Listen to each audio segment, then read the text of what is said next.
ಆಲೂರು ತಾಲೂಕಿನ ಕದಾಳು ಗ್ರಾಮ ಪಂಚಾಯಿತಿ ವ್ಯಾಪ್ತಿಗೆ ಸೇರಿದ ಟಿ ತಿಮ್ಮನಹಳ್ಳಿ ಗ್ರಾಮದಲ್ಲಿ ಕೆರೆಯಲ್ಲಿ ಈಜಲು ಹೋಗಿ ಮೃತಪಟ್ಟ ಮುತ್ತಿಗೆ ಗ್ರಾಮದ ಮಕ್ಕಳ ಮನೆಗೆ ಭೇಟಿ ನೀಡಿ ಕುಟುಂಬದವರಿಗೆ ಹಾಸನ ಲೋಕಸಭಾ ಕಾಂಗ್ರೆಸ್ ಅಭ್ಯರ್ಥಿ ಶ್ರೇಯಸ್ ಪಟೇಲ್ ಹಾಗೂ ಸಕಲೇಶಪುರ ಆಲೂರು ಕ್ಷೇತ್ರದ ಕಾಂಗ್ರೆಸ್ ಮುಖಂಡ ಮುರಳೀಮೋಹನ್ ಸಾಂತ್ವನ ಹೇಳಿದರು. ಈ ಸಂದರ್ಭದಲ್ಲಿ ಮಾತನಾಡಿದ ಶ್ರೇಯಸ್ ಎಂ ಪಟೇಲ್, ಆಲೂರು ತಾಲೂಕಿನಲ್ಲಿ ಇದೇ ಮೊದಲ ಬಾರಿಗೆ ಮನಕಲುಕುವ ಘಟನೆ ನಡೆದಿದ್ದು, ಒಂದೇ ಗ್ರಾಮದಲ್ಲಿ 4 ಮಕ್ಕಳು ಸಾವನ್ನಪ್ಪಿರುವುದು ದುರ್ದೈವದ ಸಂಗತಿ. ಪೋಷಕರು ಬೇಸಿಗೆಯಲ್ಲಿ ಮಕ್ಕಳ ಬಗ್ಗೆ ಹೆಚ್ಚು ಗಮನ ಹರಿಸಬೇಕು. ಏಕೆಂದರೆ ಎಲ್ಲ 10-12 ವಯಸ್ಸಿನ ಚಿಕ್ಕ ಮಕ್ಕಳೇ. ಆ ಮಕ್ಕಳ ಪೋಷಕರಿಗೆ ಧೈರ್ಯ ಹೇಳುವ ಶಕ್ತಿ ನಮಗಿಲ್ಲ. ಈ ತರಹದ ಘಟನೆ ಮತ್ತೆ ಯಾವ ಹಳ್ಳಿಗಳಲ್ಲೂ ಮರುಕಳಿಸಬಾರದು. ಆ ಕುಟುಂಬಕ್ಕೆ ದೇವರು ದುಃಖ ಭರಿಸುವ ಶಕ್ತಿ ನೀಡಲಿ. ಬದುಕಿ ಬಾಳಬೇಕಾದ ಮಕ್ಕಳು ಈ ರೀತಿ ಮಾಡಿಕೊಂಡ್ರೆ ಆ ತಂದೆ ತಾಯಿಯರ ನೋವು ಹೇಗಿರುತ್ತದೆ ಅದನ್ನ ಊಹಿಸಲು ಸಾಧ್ಯವಿಲ್ಲ. ಈ ವಿಷಯದ ಬಗ್ಗೆ ಜಿಲ್ಲಾಧಿಕಾರಿಗಳ ಜೊತೆ ಮಾತನಾಡಿ ಕೂಡಲೇ ಪರಿಹಾರ ದೊರಕುವಂತೆ ಮಾಡುತ್ತೇವೆ ಎಂದರು. ಒಂದು ಅಚಾತುರ್ಯ ಆಗಬಾರ್ದಿತ್ತು. ನಾವು ಯಾರು ಅನ್ಕೊಂಡಿಲ್ಲದೆ ಅಂತ ಒಂದು ಆಘಾತ ಆಗಿದೆ.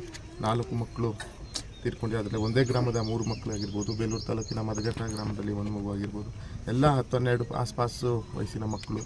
ಆ ತಂದೆ ತಾಯಿಗೆ ಧೈರ್ಯ ಹೇಳೋ ಶಕ್ತಿ ಅಂತೂ ನಮಗಿಲ್ಲ. ಯಾಕಂತ ಹೇಳಿದ್ರೆ ಇದು ಯಾರಿಗೂ ಆಗಬಾರ್ದು, ಆಗಿಬಿಟ್ಟಿದೆ. ನಾವು ಅವ್ರಿಗೆ ಧೈರ್ಯ ತುಂಬ ಶಕ್ತಿ ಹೇಳಿದ್ವಿ. ಆದರೆ ಆ ಧೈರ್ಯನ ಭಗವಂತನೇ ಕೊಡಬೇಕು. ಯಾಕಂತ ಹೇಳಿದ್ರೆ ಕೈಗೆ ಬಂದಿದ್ದ ಮಕ್ಕಳು ಹಿಂಗಾಗ್ಬಿಟ್ರೆ ಯಾರಿಗೂ ತಡ್ಕೊಳಕ್ಕಾಗಲ್ಲ. ಇವತ್ತು ಅದ್ರ ಬಗ್ಗೆ ನಾವು ಸಹ ಮುರಳೀಣ ಅವ್ರು ಸಹ ಆಗಿರ್ಬೋದು, ನಾವು ಮಾನ್ಯ ಜಿಲ್ಲಾಧಿಕಾರಿ ಹತ್ರ ಮಾತಾಡಿ ಕೂಡಲೇ ಪರಿಹಾರ ಕೊಡಬೇಕಂತ ಮಾತಾಡ್ತೀವಿ. ಏನೇ ಪರಿಹಾರ ಕೊಟ್ಟರು ಕೂಡ ನಾವು ತಂದ್ಕೊಡ್ಲಿಕ್ಕಾಗಲ್ಲ.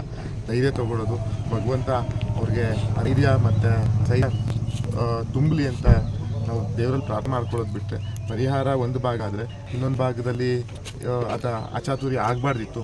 ನಾನು ಕಳಕಳಿಯಾಗಿ ಮಾಧ್ಯಮ ಮುಖಾಂತರ ಕೇಳ್ಕೊಳ್ಳೋದಾಗಲಿ, ಬೇಸಿಗೆ ಇದೆ, ಮಕ್ಕಳು ಯಾರೂ ಸಹ ನಮ್ಮ ತಂದೆ ತಾಯರಿಗೂ ಜವಾಬ್ದಾರಿ ಇರಬೇಕು. ಮಕ್ಕಳನ್ನ ಮೇಲೆ ಒಂದು ಕಣ್ಣಿ. ಕಾಂಗ್ರೆಸ್ ಮುಖಂಡ ಮುರಳೀಮೋಹನ್ ಮಾತನಾಡಿ, ಮಕ್ಕಳು ಸಾವನ್ನಪ್ಪಿರುವುದು ನೋವಿನ ಸಂಗತಿ. ಈ ಘಟನೆ ಇಡೀ ಜಿಲ್ಲೆಗೆ ಸೂತಕದ ಛಾಯೆಯಂತಾಗಿದೆ. ಮನೆಯಲ್ಲಿ ಆಟವಾಡಿಕೊಂಡು ಬೆಳೆದ ಮಕ್ಕಳು ಕಣ್ಮರೆಯಾದ್ರೆ ಆ ನೋವನ್ನ ಯಾರೂ ಸಹಿಸಲು ಸಾಧ್ಯವಿಲ್ಲ.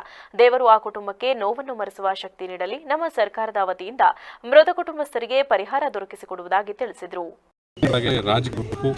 ನಾವೆಲ್ಲ ಮನುಷ್ಯರು ಎಲ್ಲ ಮರೆಲ್ಲ ಒಂದು ಕುಟುಂಬ ಜೊತೆ ಬೇಕು.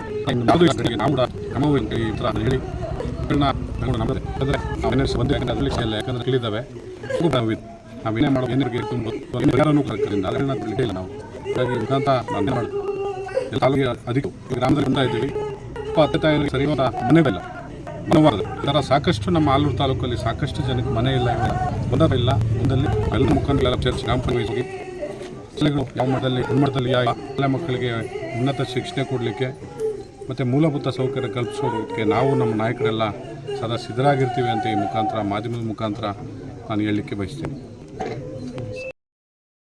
ಈ ಸಂದರ್ಭದಲ್ಲಿ ಕಾಂಗ್ರೆಸ್ ಮುಖಂಡರಾದ ಹೆಮ್ಮಿಗೆ ಮೋಹನ್, ಲಾಯರ್ ರಂಗನಾಥ್, ಶಿವಮೂರ್ತಿ, ಶಾಂತಪ್ಪ, ಅರಸಯ್ಯ, ರಾಜಪ್ಪ, ರಂಗೇಗೌಡ, ಧರ್ಮಪ್ಪ ಸೇರಿದಂತೆ ಇತರರು ಹಾಜರಿದ್ದರು.